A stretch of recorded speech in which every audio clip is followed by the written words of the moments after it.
Hi there and welcome to the channel, and this, the August wrap, in which I reflect on both the quality and the quantity of the books I read this month.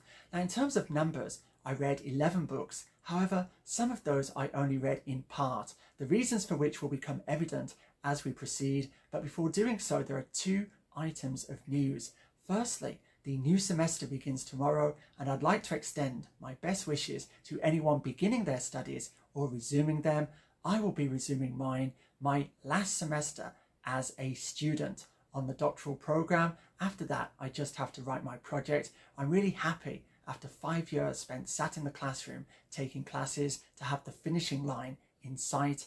The second item of news is the channel grew by a whopping 10% in August. I'd like to say a huge hello to all of the new subscribers and urge you to check out the Server of a Disappointed Man. It's hosted on Discord, link in the description below. Okay, we're ready to talk about books, and we begin with a monster. It is Dante's The Divine Comedy in this translation by John Ciardi.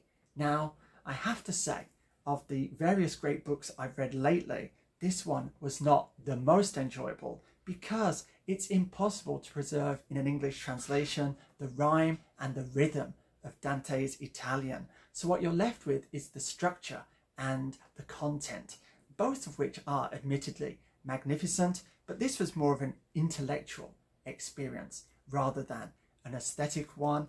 There isn't really a single line of Ciardi's translation that I could quote and say, yes, hand on heart, that is magnificent poetry. So that is a kind of disappointment. Unfortunately, The Divine Comedy is just one of those works which really has to be enjoyed in the original. And to kind of prove that, I went on YouTube and watched a magnificent performance by a famous Italian actor of numerous cantos from The Divine Comedy, and I'll link to that and let you judge for yourselves. Okay, one thing I should note here is if you are going to tackle then one of these so-called great books, then of the ones I've read lately, we have here two of them, Ovid, Metamorphoses, and Boccaccio, the Decameron. I would recommend both of these above The Divine Comedy, particularly Metamorphoses, without doubt the greatest book I've ever read, and this one was the Melville translation for Oxford World's Classics, highly recommended.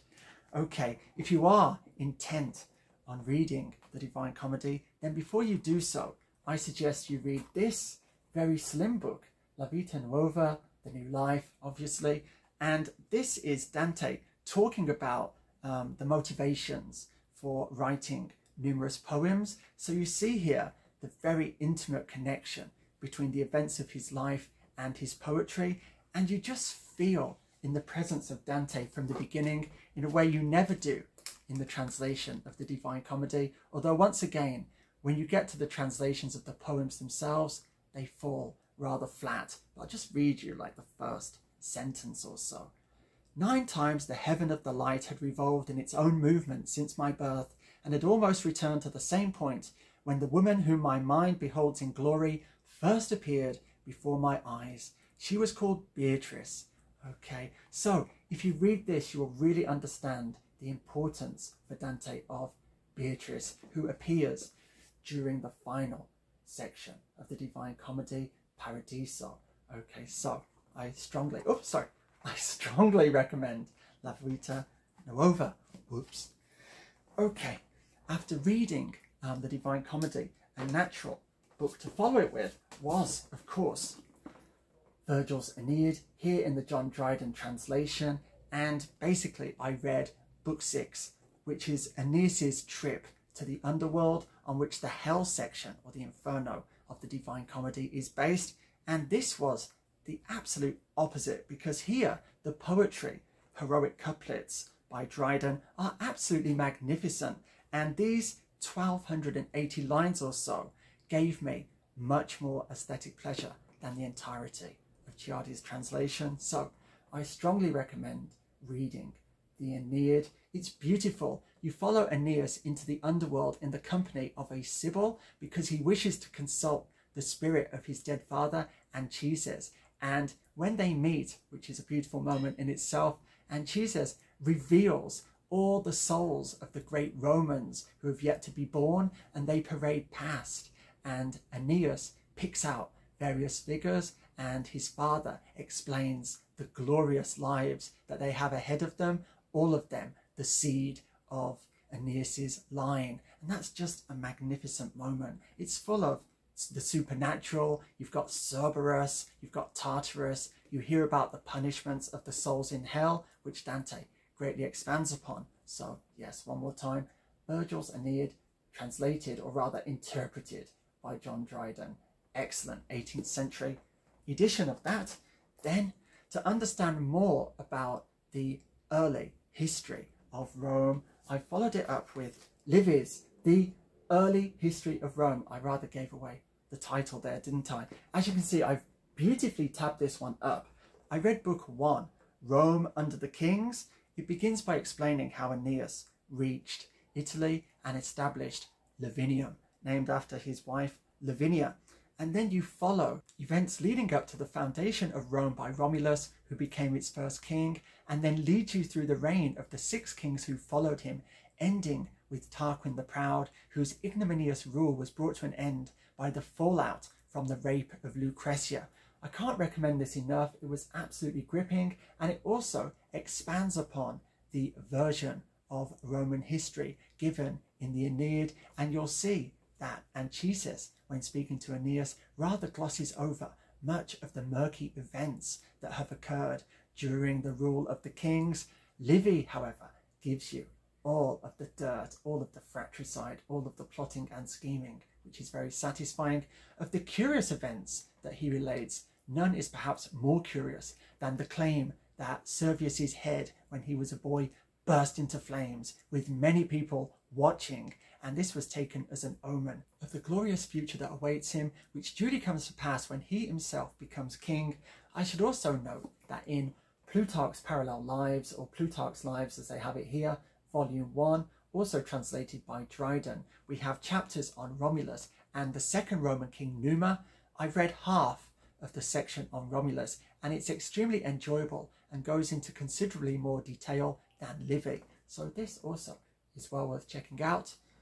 Okay, staying with ancient Rome, we have Apuleius The Golden Ass, sometimes called the only intact Roman novel. I do believe, however, there are 3 or 4 more. This is translated by P.G. Walsh in Oxford World's Classics, and I did not read all of this. However, spanning 3 chapters or so, is a truly incredible story. Cupid and Psyche, very much the equal of anything in Ovid's Metamorphoses, and I strongly recommend getting hold of this and reading it. I will give you a tiny spoiler-free summary. What happens is a girl is born, Psyche, who becomes a kind of mortal Venus, and all the people come to gaze upon her and worship her, and Venus up in heaven becomes enraged, and she decides to send Cupid, her son, to fire one of his bad arrows at Psyche, so she will fall in love with some scoundrel and have a truly miserable life. However, when Cupid beholds Psyche, he himself falls in love with her, kidnaps her, and asks her to keep a secret, and they meet in darkness. So Psyche doesn't really know who she's in love with, and it proceeds from there. So rich, so complex. Do not miss out on this story, one of the very best I've read. Then what else? Following up on all the Roman reading I've done, I've made a start upon Shakespeare's The Rape of Lucrece, one of the 2 narrative poems he published, the other of course being Venus and Adonis. Haven't got that far with that yet. Okay, now the Middle Ages, and we have Chretien de Troyes. I made a video about this. I read Perceval, the story of the Grail. It was hugely enjoyable in the prose translation. However, this verse translation by Ron Ruffle was a disappointment, and I would not recommend this. Alright, almost done. I also made a video of the next book, that is Knut Hamsun's Victoria. What I should have said during that review is this is a very short novel, like many of Hamsun's, and can be enjoyed at a single sitting, and it was simply enchanting. What a month for reading. I'm running out of superlatives, but this was superb entertainment. Lots of modernist techniques being used to tell this tragic love story of Johannes and Victoria. Then the final two books, we have this one, Max Blecher, The Illuminated Burrow, which you may have seen in the book haul. I bought this with the Buy Me a Coffee money. And this, I would say, is a kind of surreal Proust. Rather than Proust in his cork-lined room, we have the supine Blecher, who sees the world from his trolley, and he's a dreamer, and he does record some of those dreams, and they're not, like most people's dreams, boring. They are truly disturbing, and one of them is about police dogs that wear police uniforms, and they stage a rebellion and take over the police station and imprison all the officers in the jail cells until the townsfolk mobilize and reclaim their town from these terrifying canines. Yes, that was very bizarre. And then there are also very touching stories about the other patients he encounters in the sanatorium where he's staying for tuberculosis. So from Romania, Max Blecher, this is highly recommended. And finally, non-fiction. Oh, excuse me. And it is Alexandra Harris's, also bought with the Buy Me a Coffee funds, Romantic Moderns, English Writers, Artists and the Imagination, from Virginia Woolf to John Piper. Very, very well researched, and the narrative is excellent. It's free of any academic jargon. You can just enjoy it from start to finish, and I learned something stimulating or curious or both on just about every page. I'm greatly enjoying this. I think I'm on chapter 5 or 6, something about the Georgian revival I seem to remember. And that is all of my reading for this month. Now, before I go, I have to announce the book of the month. And this month, it's a little bit different. So my book of the month for August is this, Apuleius The Golden Ass, for the tale of Cupid and Psyche. Please, please, please give this a try. And now, in a new feature, 2 of the members of the Discord server have given me their nominations for their book of the month. So I'm going to read them out.